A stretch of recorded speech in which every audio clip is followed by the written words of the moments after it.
Hello and welcome. You're watching Beyond World is One. My name is Mohammed Saleh, and let's start this broadcast by taking a quick look at what is making headlines at this hour.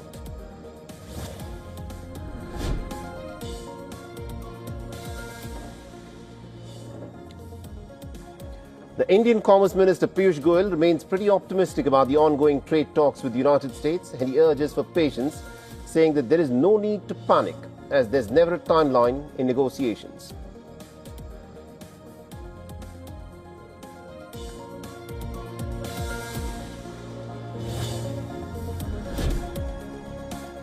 Ukrainian President Volodymyr Zelensky says that Donald Trump voices frustration with EU countries that still purchase Russian oil after the American president speaks to him and the European leaders during a summit on Ukraine.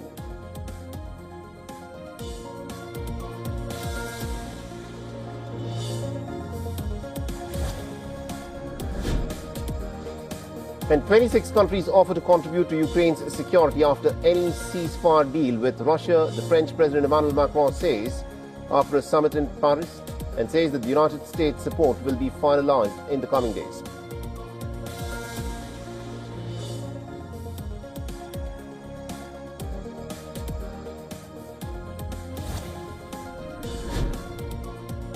A Russian missile strike on Danish-sponsored humanitarian demining mission in northern Ukrainian city of Chernihiv kills 2 people. Another 3 were wounded in the attack.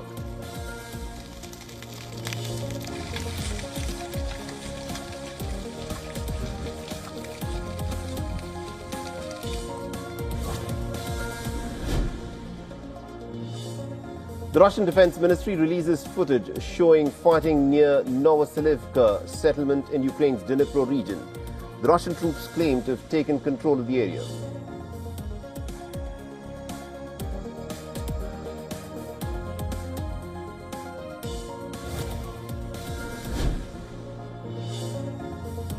And Washington, D.C. officials sue the Trump administration and accuse the president of violating the Constitution and federal law by sending thousands of National Guard troops into the city.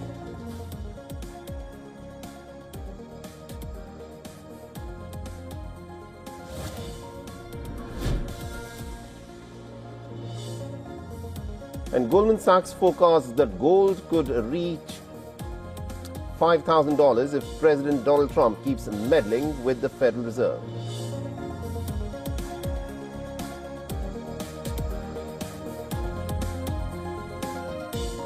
The U.S. Secret Service counter-sniper team is drastically understaffed, according to a new report. The new report from the Department of Homeland Security shows the counter-sniper team is staffed 73% below the necessary level to meet mission requirements. Failure to appropriately staff CS could limit the Secret Service's ability to properly protect our nation's most senior leaders, risking injury or assassination and subsequent national-level harm to the country's sense of safety and security, the report reads. The report shows the need for counter-snipers has greatly increased, up 150% between 2020 and 2024. However, the number of snipers only increased by 5%. To make up that difference, the Secret Service relied on overtime and snipers from other department components. The report laid out 2 recommendations to address the issue. The first being to develop and implement a plan to achieve full staffing. The second, to develop and implement a process to ensure the counter-sniper teams meet weapon requalification standards. The report started following the assassination attempt of President Trump in July of last year at that rally in Butler, Pennsylvania. For Straight Arrow News, I'm Lauren Keenan. Now it's time for Vantage Shots, images that tell the story. Swedish and US forces hold a naval exercise near Stockholm. 2 women become Finland's first all-female ice dancing team after a landmark rule change. In the US, a lion bites and paws a hidden camera in a zoo. Finally, we're taking you back in history. On this day in 1998, Google was founded by Larry Page and Sergey Brin. The brand is now synonymous with the internet. Google handles 70% of global online searches. It has since diversified into email, software and mobile phones. We're leaving you on that note. Thank you for watching. We'll see you tomorrow.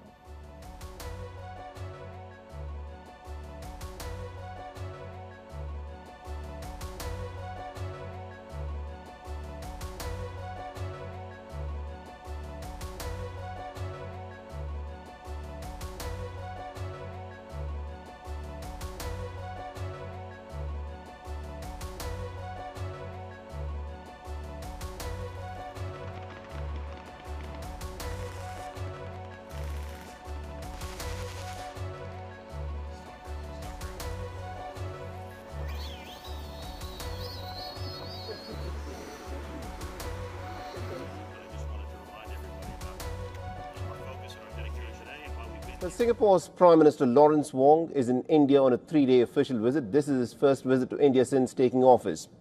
In New Delhi, the Indian Prime Minister and his Singaporean counterpart Lawrence Wong held bilateral talks and also signed some key agreements aimed at strengthening ties.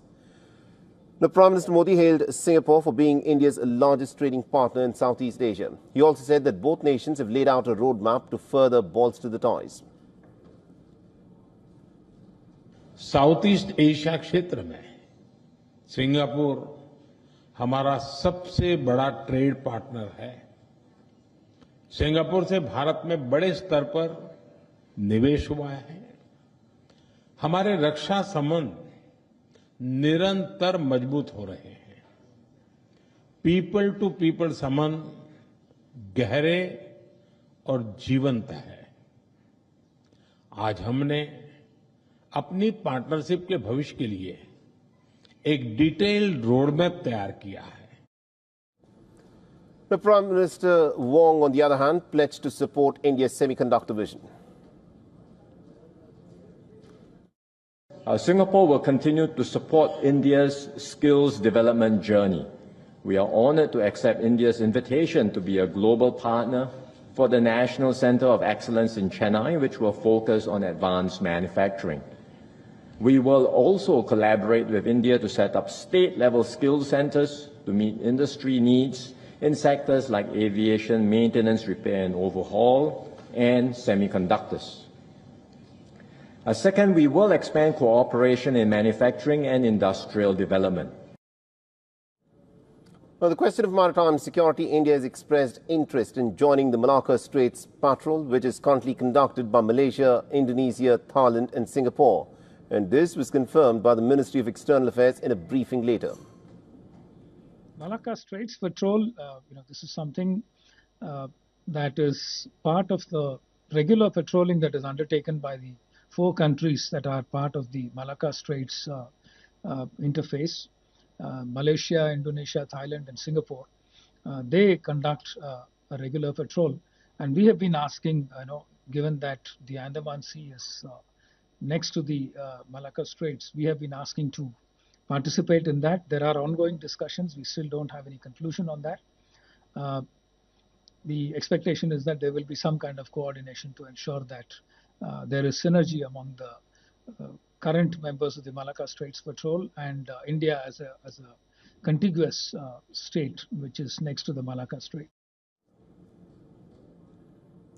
Now, the visit comes at the invitation of Prime Minister Narendra Modi as both nations are marking 60 years of diplomatic relations. Prime Minister Wong is accompanied by his wife and a high-level delegation, including cabinet ministers and senior officials. A hot mic moment of sorts has set off a buzz on the sidelines of a military parade in Beijing. The Chinese President Xi Jinping and the Russian President Vladimir Putin were overheard discussing, believe it or not, of all things, organ transplants as a means of prolonging life. Now, over the last several years, rapid advancements in science have enabled transplanted organs to last longer, thereby enabling individuals to live longer than expected. But transplants are fraught with risks. Currently, people who get a new organ take strong anti-rejection drugs called immunosuppressants for life. And these are meant to counter the side effects caused by a transplanted organ. But a new gene editing tool has raised hopes of developing tailor-made organs. And scientists are now experimenting on pigs with CRISPR, which is a gene editing technique whose inventors won the 2020 Nobel in chemistry. Now, simply put, this gene editing tech tool can help scientists develop organs for transplant according to the individual's needs. Now, these rejection-free organs promise to make transplanted organs more compatible, thereby extending human life. Another avenue that is being explored is growing brand new organs using human cells, particularly the stem cells, which have the ability to grow into any type of cell or tissue that is found in the body. If these experiments succeed, then it may not be long before multiple organ transplants take human life expectancy to well above 100 or even 150 years. If you shop online and you don't want to wait for your parcel to be delivered, you can pick it up for free yourself. More retailers are improving their click and collect services, with one new trial using mini robots to speed up the process. This could be the future of parcel pickup. Customer orders waiting to be collected not through the service counter, but with the help of a handy little robot. Customers are really loving it. New technology is exciting, and because it's really convenient and easy to use. The Mini Mobile Helper is a key feature of a new self-service kiosk being trialled by Kmart at Mount Gravatt, using groundbreaking robotic technology to speed up click and collect. They no longer have to queue up at our service desk to collect that order. We're certainly looking to see if we can roll it out to other stores. The process involves shoppers scanning an emailed barcode and entering the last 4 digits of their phone number to receive their robot-driven delivery. For retailers, streamlining their click and collect services is all about being able to meet the changing needs of customers who are seeking more accessible and convenient shopping. We're seeing a real preference for click and collect evolve, where we see a lot of horror stories about deliveries gone wrong, or you think you're getting a delivery, you stay home and then it doesn't come. In Australia, online retail sales are growing, up 16% on last year. It's a competitive market with click and collect services being streamlined. You can now sometimes click and collect within an hour. In a first for IKEA, these click and collect lockers are being road tested in Sydney ahead of a possible national rollout. We see a lot of shift workers, we see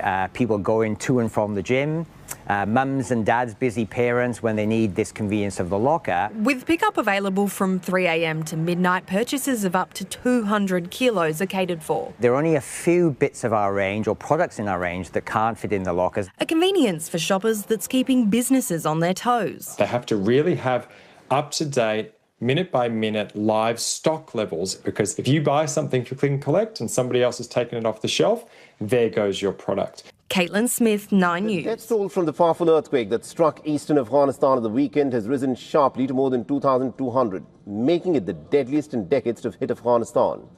Now, according to a Taliban government toll, the vast majority of those who were killed in this magnitude 6 earthquake that jolted the mountainous region bordering Pakistan late on Sunday were in the Kunar province, where more than 2,200 people have died and more than 3,600 have sustained serious injuries. Another 12 died and hundreds were injured in the neighbouring provinces of Nangarhar and Laghman. The toll had been expected to rise as the volunteers and rescuers are still pulling bodies from underneath the rubble. Limited access to the hardest hit areas of the mountainous Kunar province has delayed rescue and relief efforts, with rockfalls from repeated aftershocks obstructing the already precarious roads. Various countries, including India, have flown in aid, but hundreds of villages in the hard-hit Nurgal district were still stranded in the open air, squeezing multiple families under pieces of tarp pulled from the rubble and unsure of where they would get a morsel to eat. We have no kitchen to cook meals and prepare tea or do anything for ourselves. It's the third day. Our children are spending day and night in a makeshift shelter, and we have not received any first aid. 2 of my nieces, an 11-year-old girl and a 13-year-old boy, were trapped under the rubble and unfortunately passed away. It was a bad incident. There's fear because of the earthquake. There are many aftershocks. The mother of the child sitting beside me has also got injured. Her leg is broken. She's in the house and we cannot go inside the house. We are spending day and night in the field. We have left our rooms. The poor infrastructure in the impoverished country, still fragile from 4 decades of war, has also stymied the emergency response. The World Health Organization has warned that local healthcare services are under immense strain with shortages of trauma supplies, medicines and staff. Now, the agency has appealed for $4 million to deliver life-saving health interventions and to expand mobile health services and supply distribution. The loss of US foreign aid to the country in January this year has exacerbated the rapid depletion of emergency stockpiles and logistical resources. The country is contending with endemic poverty, severe drought and the influx of millions of Afghans have been forced back to the country by neighbours Pakistan and Iran since the Taliban's 2021 takeover. Even as Afghanistan is reeling from its latest disaster, Pakistan has begun a new push to expel the Afghans, with more than 6,300 people crossing the Torkham border point in the quake-hit Nangarhar province on Tuesday.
In Sudan, a massive recovery effort continues after a landslide buried an entire village in the country's western region of Darfur on Sunday. Rebel forces estimate 1,000 people died in Tarazim in the remote Mara Mountains. The Sudan Liberation Movement says it has appealed to the United Nations and other international aid groups for immediate help.